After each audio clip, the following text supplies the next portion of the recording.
Ọzọ bụ emotional issues anyị na-enwe. Mmadụ nwere ike ịfụ mmadụ n'anya, ọma mma na ọnụgo nwaanyị, eme agagidezi ọ gwazi ya na ọnụgo nwaanyị, o nwee obi agbawa ya, o mee ya ọma nnụzi di o. Enwe ndị obi mgbawa ga-eme ha ma nnụzi di ya ọzọ, ọ dịrọ mma. Mana ọ bụrụ na onye ahụ gwara ya sị ya, he anụgokwe m nwaanyị, ị ga-join anyị, ị ga-eso anyị, ọ sị oke, ọ solve emotional issues ahụ. Onye mma dị ka heartbreak, onye ọbụla amalụ. Oge ogologo mgbe m ga na-agwa nwunye unu eziokwu. Onwe onye ife outside ma ị laikiri ya and ọ na-adaba gị na ya, igwe a nwunye gị, o nwere ike isi a biko afọ a nwatakịrị a n'anya, ịghọtago, nwadam ị na-anya fụ na o nwere ihe ịma mmenwulu di gị, nwu nke na-abụ na ọnyịkọ ọdọrọ nya ịma mmenwu ya sọ gị, ijiri aka gị chọọ ọlụ di gị nwaanyị. All these things na ịmago na-ebutute mmụọ mmadụ.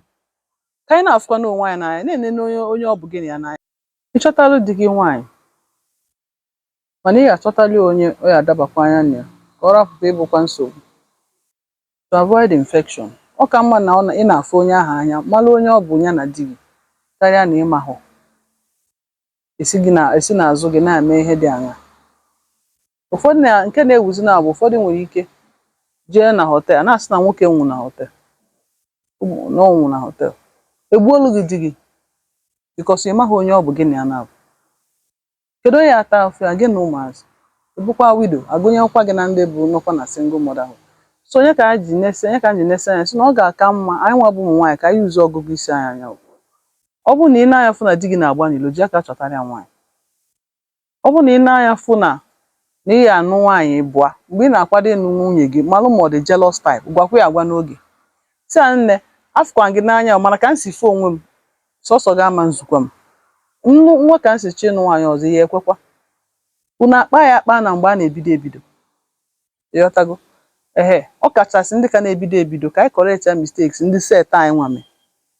Nne na nna rapụ na ụmụazị ka ha jiri aka ha chọta onye ọ bụ onye nke ha, onye ọ ga-adị ya na ya na mma. Ha chọta ezigbo mmadụ ha like, hapụ ha ka anụ nwaanyị na nwoke n'oge. Early marriage will also solve most of the problems anyị, mana anyị ga-eme vidio nke ahụ iche. So ọzọ dị ka ibe ya bụrụ na ụmụ nwoke, unu n'anya, ụmụ nwoke anyị nọ ndị attack kịta. Some kịta nọ na fada ekwe ha nọ nwaanyị, ụfọdụ ka nọ na seminarị, ụfọdụ nọ na nga. Ụfọdụ ụmụ nwoke anyị jere obodo bụ ndị ọcha analụgo anyị ha, ifugi ya. Ụfọdụ na abanye esobego ndị gay, agbago otu dị iche iche, asa ha anụkwana nwaanyị, emetụkwana nwaanyị aka, erikwa ndị nwaanyị isi. Ụfọdụ kịta anụ ji aka ha tụrụ ụjọ si na ha ada anụ nwaanyị. So ị na-anya fụ na ratio ụmụ nwaanyị dịzi too much kịta karịa ụmụ nwoke. Ụmụ nwaanyị apeka ebe niile. Kedu ihe ha ga-eme? Ha ga-anọ ha ma nnụzi di, ha ga-anọ na-amụ nwa na drop, single fatherhood, single motherhood.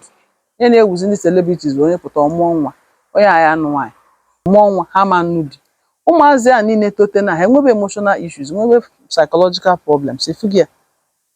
Single parenthood agbazia nya, ọ dịzi too much na black community, ndị ojii be anyị, ndị ahụ adịka arụ m. Kedu ihe kọsụ ya? Ofuasabi, oke amamihe. Ụmụ nwaanyị adịghị ekwetezi na ha na ụmụ nwoke na ekele ọlụ eke. Ụmụ nwaanyị adịghị ekwetezi na nwoke nwere ihe ọ na-alụ n'ezinụlọ na nwaanyị nwere ihe ọ na-alụ n'ezinụlọ. Onye ọbụla nwere ọlụ nke, onye ọbụla na-emezi na ya ma ihe nnukwu. Anyị amalụghị ihe a kịta nụwa na ka o dobere anyị si n'ọnụ. Ana m ayọ ndị nugo nwaanyị, biko ọ bụ na ị na-agba n'ilo, ma ọ na ifiri na nwunye gị eruo ihe ịchọ, ma ọ na ọ dị eme gị ọfụma, gwa ya nke bụ eziokwu. Zi ya, nne biko na adị m enwetakwa ihe nchọ, anyị nwere ike ime ihe a, ị ga-eji aka gị chọta ama ezigbo mmadụ. Ọ bụ na ọ sị gị chọta nke ịchọta ịkpọta onye nwe nene, ifugo.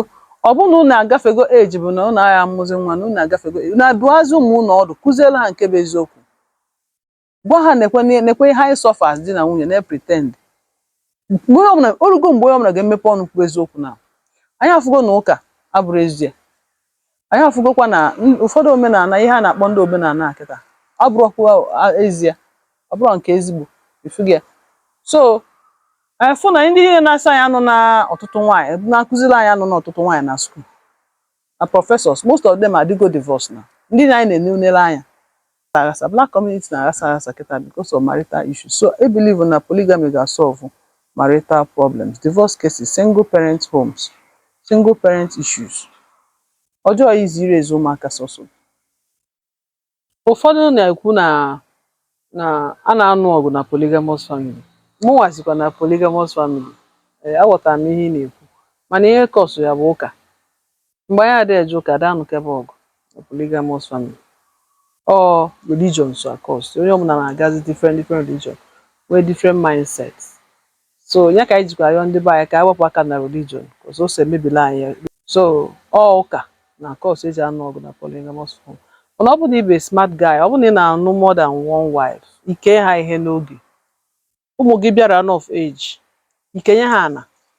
Ọnwa ihe inwe kpọọ ha, kpọọ ụmụ gị kee ha while they are still young. Ndị nwunye gị ga na-alụkwa n'ọlụ ha bụrụ na ha wụsara aka. Ndị nwunye gị nwekwa ihe ha nwe ekekwe ụmụazị. Ịghọtago? Once onye ọbụla dị carried along, onwere onye dị poor, onwere onye arapụ ka ọ dị poor. Ada eso okwu na polygamous home. Okay, kịta anyị na-anụ one anyị ada esozi okwu. Ọrụ onye ka enwere divorce cases everywhere. Polygamy last will be the one to save us from what is coming. Population anyị na-decrease fast. Ebe niile m ga n'ụwa ihe mfụcha kacha mkpa bụ ịfụnanya. Ya ka m na-arịọ ndị be anyị biko ka anyị bido fụba onwe anyị n'anya. Ka anyị bido kwuba eziokwu, ife ihe ọjọọ kwupie ozugbo si na ọ dịrọ mma. Ifu ka ị ga-esi wee nyere nwanne gị aka, nye nwanne gị aka. Emechakwa anyị ga-anwụ. Ụmụ anya na-azọ di kịta. Ị na-azọ na ị chọrọ ka di gị nụọ nwaanyị ọzọ, ma ị chọrọ ka di gị nụọ. Ọnwụnwa ị ga-esokwa ya wee nwụọ. Ọkwa ụfọdụ ụmụ nwaanyị na-eme na ha chọrọ ịbụ second wife, na-eme na ha ma ihe too much. Ị chọrọ ịbụ second wife, ị chọrọ ịbụ third wife. Mana ị na-eso di mmadụ. Ị na-eso ndị sugar daddy. Ifo na ọ dịrọ mma. Ị chọrọ ịbụ second wife, mana ị na-ayị mpa mmadụ tọọ gị ọfụma ọfụma, mana ị chọrọ ịbụ second wife. Ifo na-awọgbu gị awọgbu. Ịghọtago? Ị chọrọ ịnụ first wife, ị chọrọ ịnụ second wife, ị chọrọ ịnụ nwaanyị ọzọ, mana ị nọ all over the place. Na hotel niile amacha gị ịbụgo customer. Ị ga-etinye anya na ana wee chee eche banyere onwe gị. Ịghọtago? Ọ ka mma na anyị fọlụ nwaanyị n'anya, gwaba onwe anyị eziokwu, ọ ga-adịrị anyị na mma. Ise.